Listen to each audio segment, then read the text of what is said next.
Sanger, in view of all of that, let me ask you this first of all. Why did you do it? I realize that you had an intellectual conviction that birth control was a boon to mankind, but I'm sure that others have that conviction too. And so what I'd like to know is this. What events, what emotions in your life made Margret Sanger a crusader for birth control? Well, Mr. Wallace, it's hard to say that any one thing has made one do this or that. I think from the very beginning, I came with a large family. My mother died young, 11 children. It made an impression on me as a child. I was a trained nurse, went among the people. I saw women who asked to have some means whereby they would have to have another pregnancy too early, after the last child, the last abortion, which many of them had.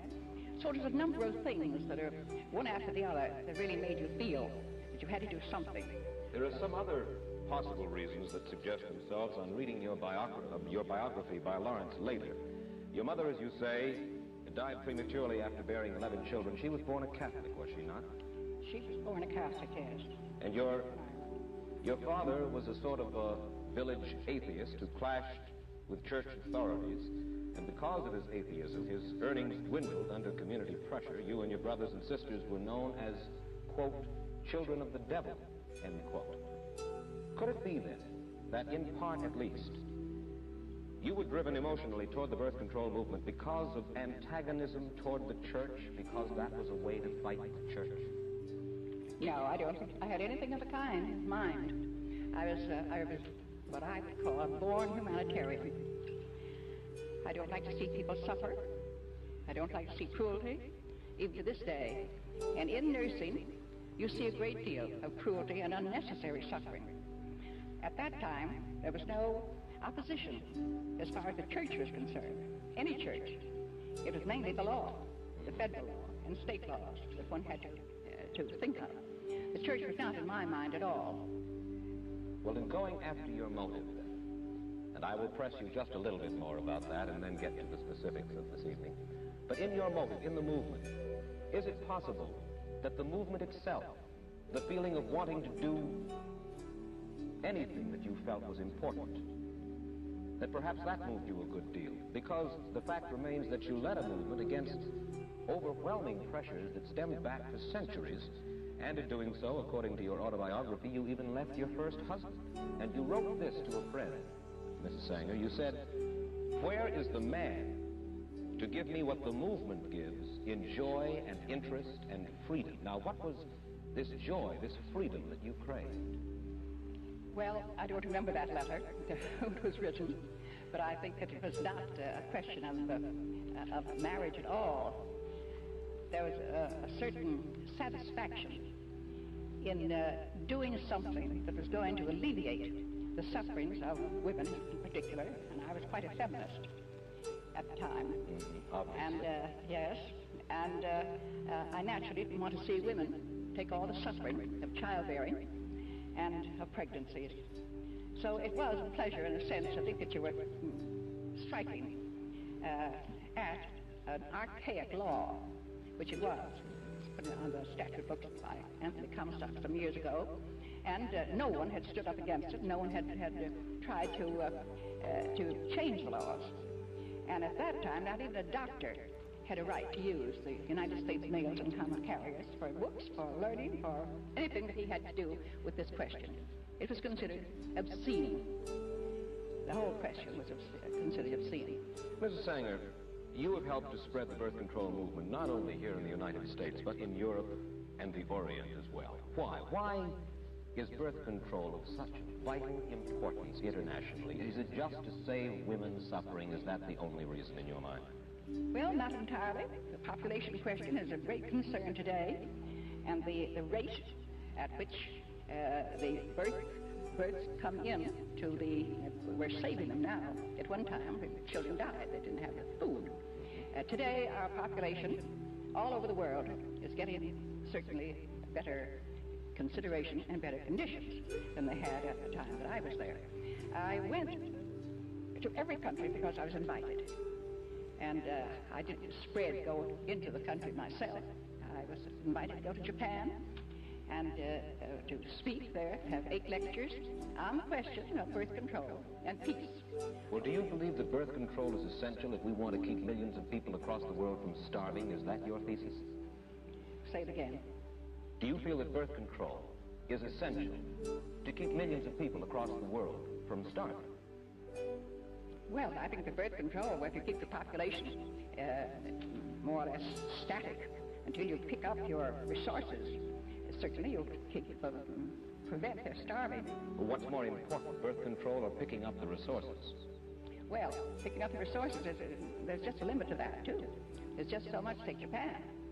And she cannot feed. They've had the best experts come there when MacArthur was there. And the best experts say that they have 20 million more people than they can feed. She's got to be fed outside in some way. She's got to have that kind of help if she's going to keep them from fighting. But certainly around the world there is potential agricultural land that is not being properly used now. Just this past year, on May 21st, the New York Times summarized an important study of the world's food resources made by Professor James Bonner of the California Institute of Technology. Professor Bonner says that the world is not using 1 billion acres of potential agricultural land, and he adds that if this land were used and present agricultural land were improved, the entire world could be fed adequately even if the population increased by 1/3 in the next 50 years. Oh, Mr. Wallace, you hear so many fantastic things of what can happen, what may happen. This and that, I've heard it for the last 30 years at any rate, what could be done, but it's never done. And the thing is, what is it now? What have we got today? A very distinguished woman spoke to me about Arizona. And she said, I wish you wouldn't talk about population. She said, all the population of the United States can be put in one state. And I said, what state? She said, Arizona. I said, did you ever hear of caliche? She didn't know that I was talking about delicatessen or what. I said, well, caliche is harder than any rock. And it is about 3 inches below the ground, where it looks beautiful. It looks as if you could have food. It looks as if you could have corn or wheat or cotton. But as a matter of fact, you have to dynamite caliche out of the ground in order to have a little shrub, have a little grass or a few flowers. So there's many problems that, when it comes to that. And the demographers, I never heard of anyone that would agree with that we could have another in the world. Another third. Well, you say that originally the opposition was in all law, and you have to fight against that. Today, your opposition stems mainly from where? From what source? Well, I think that the opposition is mainly from the hierarchy of the Roman Catholic Church. Of the Church. Well, now hierarchy. Of the hierarchy of the Church. You feel that the parishioners themselves, the lay people in the Church, are not against it. They come to all of our clinics just the same as the non-Catholics do. Exactly the same. Well, let's look at the official Catholic position, opposition to birth control. I read now from a church publication called The Question Box. In forbidding birth control, it says the following. It says, the immediate purpose and primary end of marriage is the begetting of children. When the marital relation is so used as to render the fulfillment of its purposes impossible, that is by birth control, it is used unethically and unnaturally. Now, what's wrong with that position? Well, it's very wrong. It's not normal. It's not, it has the wrong attitude toward marriage, toward love, toward the relationships between men and women. Well, the natural law, they say, is that, first of all, the primary function of sex in marriage is to beget children. Do you disagree with that? I disagree with it 100%.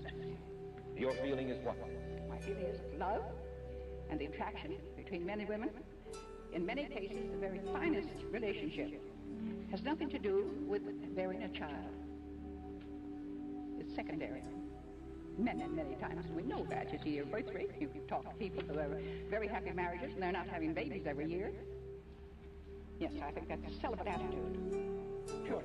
A celibate attitude, but you agree that Catholicism, according to the tenets of Catholicism, they rule that birth control violates not only the Church's position, it isn't the Church's position, but they say that it violates a natural law, as I have just explained.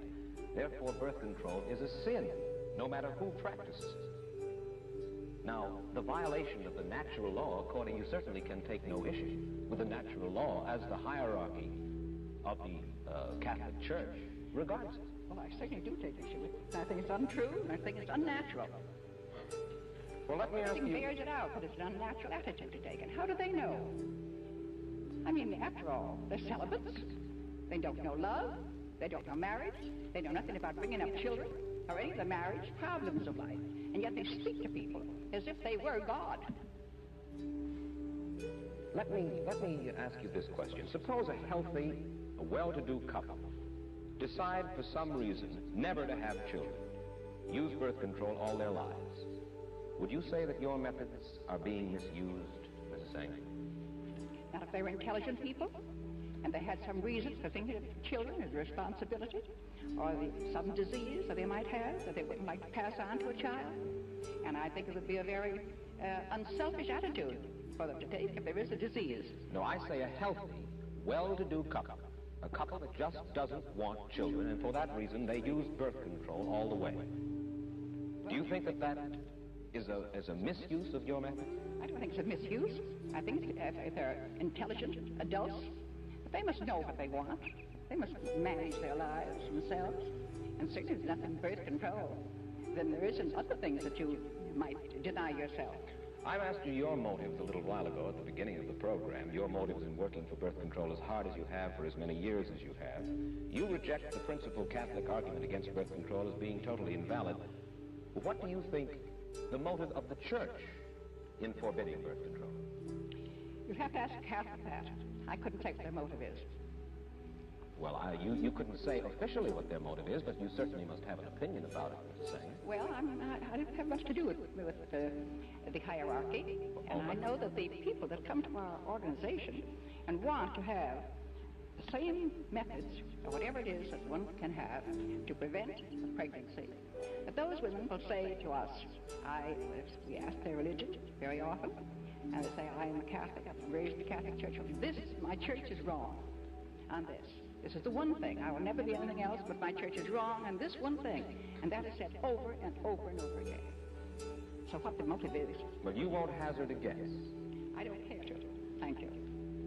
May I ask you why? Now, I know that in private and actually in public discussions, I think, prior to this time, you have been willing to state your understanding of what the motives of the Church are, and now you would rather remain silent. May I ask you why? Well, simply because I don't think that the Church has changed in its attitude.